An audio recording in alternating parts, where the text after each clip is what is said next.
There are many shotguns in Warframe, some old, some new. Today we're taking a look at a veteran.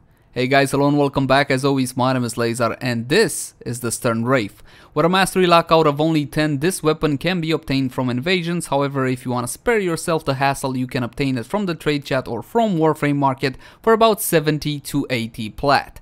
That being said, please keep in mind that my builds and my guides usually take a more new player friendly approach simply because there's a lot of information here that most of the time simply gets skipped over and I feel like I should cover it. So if you're a veteran of the game, please bear with me. And with that out of the way, let's jump into the Strun Wraith. And as per usual, the first thing we're gonna do is check out how the weapon handles without any sorts of mods equipped. And this is the maximum fire rate the Strun has. I'm mashing my button right now. I want to draw your attention to the reload type. It's shell by shell, so you can interrupt this one early and start it firing for situations when you just need one more shot to finish off a target, but you just started reloading. And as you can see, it's got 10 shells in a clip and that's all there is to it. Let's jump into the stats. Accuracy is 6.7, which is not bad but not great either. There are other shotguns with a bit of a higher accuracy, but it would be pointless for me to cry about accuracy on a shotgun at the end of the day. Critical chance is only 18%, which is not all that high, and the critical multiplier is quite nice at 2.2. Too bad we don't get at least a 20% crit chance. Fall off is mostly the standard one. Fire rate, as you saw there, is 2.5, which is not bad at all. Just keep in mind that this is a semi weapon, so you will have to keep mashing that button. Magazine size, as you saw, is 10. Noise alarming because, well, it is a shotgun. And the reload is 5 seconds, but again, this is 5 seconds total. You're looking at shell by shell reload, so you can interrupt early.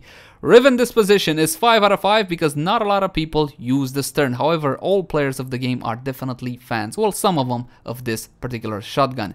And take a look at this one. Status chance, a whopping 40%, 40 straight off the bat. Now that is huge, and this is where the Strun Wraith shines.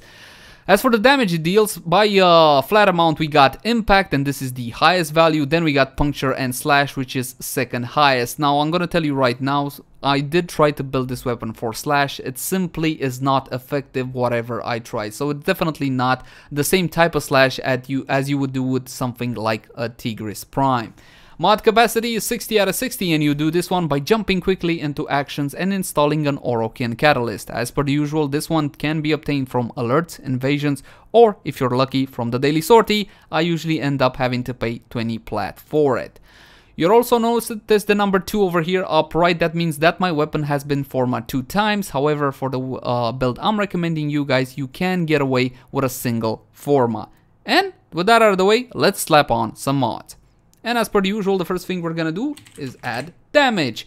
When it comes to adding damage, Point Blank is the mod you're gonna want. This will add 90% damage when it's all maxed out. Now, if you guys got Prime version of any of the mods that I recommend, then by all means go right on ahead and use your Prime versions.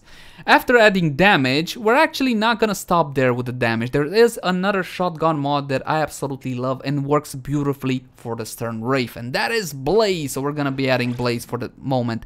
It adds 60% damage and 60% heat. This is a wonderful mod for shotguns. You should definitely have and use this one. Now this is a pellet based shotgun, and if you're wondering, it fires 10 pellets by default with no multi-shot. And speaking of multi-shot, why don't we add some? We're gonna add Hell's Chamber with 120% multi-shot. Oops, wrong slot. There we go. This is a very important mod, and you can go even further with multi-shot by adding Vigilante armaments. Now it's only 60%, and the set bonus on the Strun Wraith is going to be basically non-existent because we don't have a high crit chance, so the set bonus of the Vigilante won't really prove that much of a benefit. But we are definitely going to keep Hell's Chamber. Now that doesn't mean that Vigilante armaments is useless, definitely not. More pellets in our case will mean more armor strip, because this is where this weapon shines. Now let's continue onwards. Like I said earlier, we do have a status chance of 40%, and now it's a bit higher at 67.5. However, this is a pellet-based shotgun, and on pellet-based shotguns, multi-shot can trick you. The point is that unless you have 100% status chance before multi-shot effects, then all of your pellets will not apply status.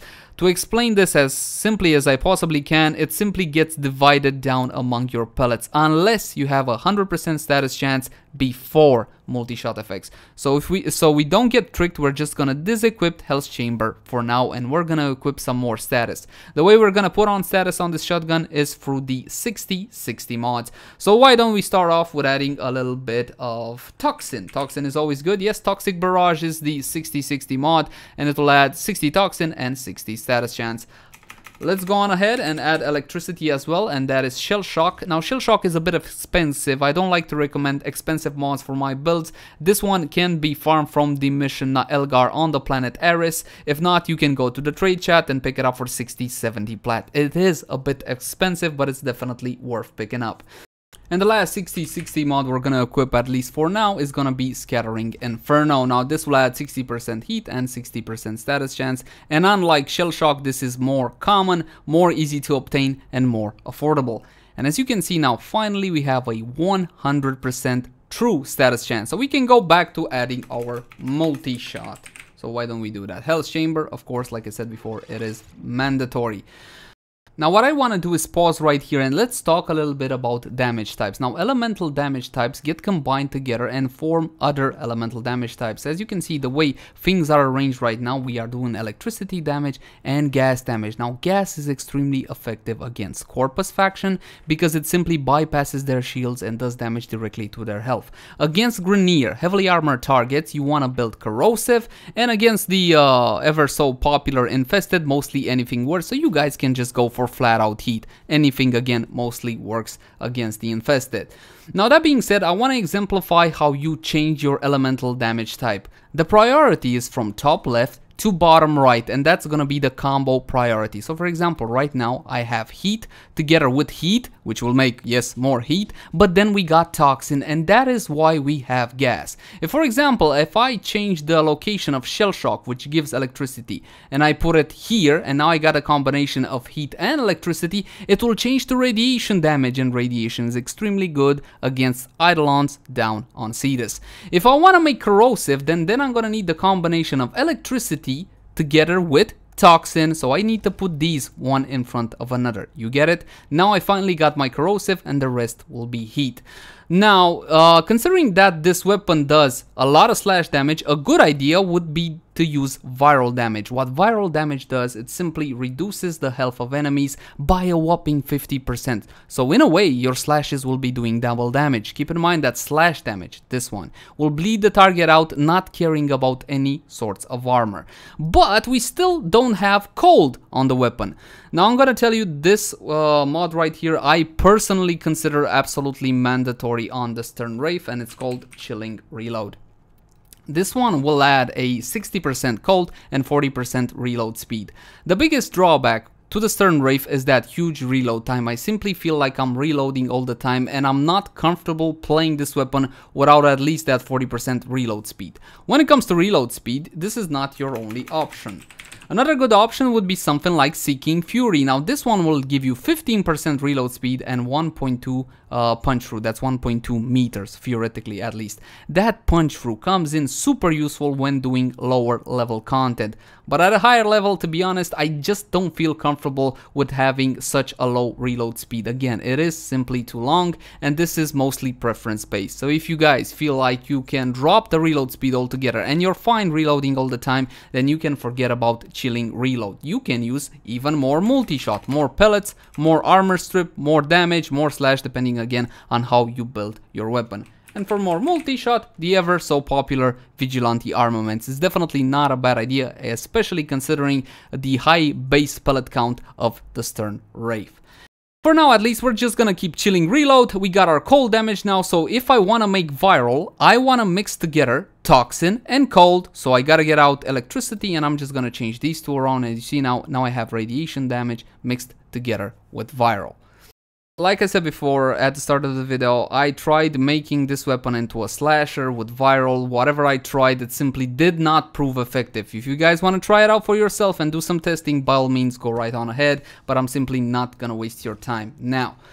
So we're gonna go back to corrosive. We still have one more mod slot. What I'm gonna do now is further amplify that corrosive damage. I want it higher. In order to amplify that corrosive damage, something very simple would be to add either more toxin or more electricity. So why don't we add even more toxic with contagious spread? This is the 90 mod and it will add 90% toxin. And if we take a look now, our corrosive jumped is now the biggest element, 4.6 damage corrosive. We got a fairly decent reload speed now. We got everything we need, so why don't we try the build out and see how it works.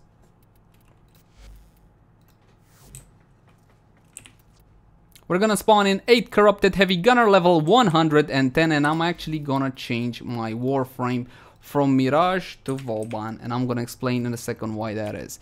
Now the thing is that I have blast damage, and blast damage will knock the targets down, which I don't really want because it will take a whole lot longer to test. So I'm just gonna put them up in the air and start shooting them in the face. 3, 4, 5 shots, you're dead. 1, 2, 3, 4, 5 shots, you're dead. You see that subsequent hits on the target do more and more damage. That is because of the armor strip we're doing on these guys. If I was to go for something like a body shot, yes, let's not go for head. 1, 2, 3, 4, 5. You see, after 5 hits, their health bar turned from orange to red. That means that all the armor they had is absolutely gone now. We can take it even further if we so desire. We can get more damage out of the Strun Wraith, however, it will come at a cost. We're gonna drop Chilling Reload and equip more multi-shot through Vigilante armaments. As mentioned before, the Strun Wraith is a high pellet-based shotgun, so multi-shot does have an awesome effect on it. However, in dropping Chilling Reload, you are dropping real gameplay scenario damage, and I do not recommend it. We're doing this just for the sake of presentation, and we're gonna be spawning in the exact same set. Up you go. 1, 2, 3. 1, 2, 3. As you can see, there is a noticeable difference in DPS, and there is a noticeable difference in that reload time of mine. I simply cannot play this shotgun without Chilling Reload. However, I know there are players who simply desire the most damage they can do with a shot, and for that, this setup will prove quite useful. Now we're gonna go back to normal. Just a second, let's put Chilling Reload back on. I did test Vigilante armaments instead of Charged Shell or the Toxin 90% mod, and I also test Vigilante armaments against Blaze. Long story short, at a higher level of play, more multi-shot will be more useful simply because it means more armor strip. At a lower level of play, I'm talking until level 100 and at level 100-ish, then a setup like this will prove more useful. In all honesty, the difference between this or this is quite small. Go for whatever you prefer or whatever you have handy. All of the setups, all of these variations will work quite nicely.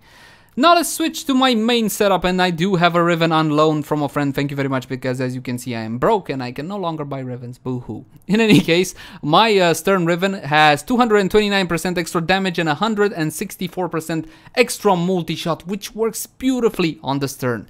This is a Riven Disposition 5 weapon, that's why the Rivens are so powerful. You can get even more powerful Rivens than this for the Stern. However, they're kind of pricey, even though the Stern is not exactly the most, popular weapon, popular shotgun, let's put it like that. So let's test it out with the Riven. The differences in setup are quite small. As you can see, I did keep Chilling Reload because again, I think that matters more than a little bit of extra multi-shot. All I swapped out was the 90 mod for the Riven, and let's see what kind of differences we can get. Let's kill the remnants, spawn them again. Of course, the exact same set as per usual.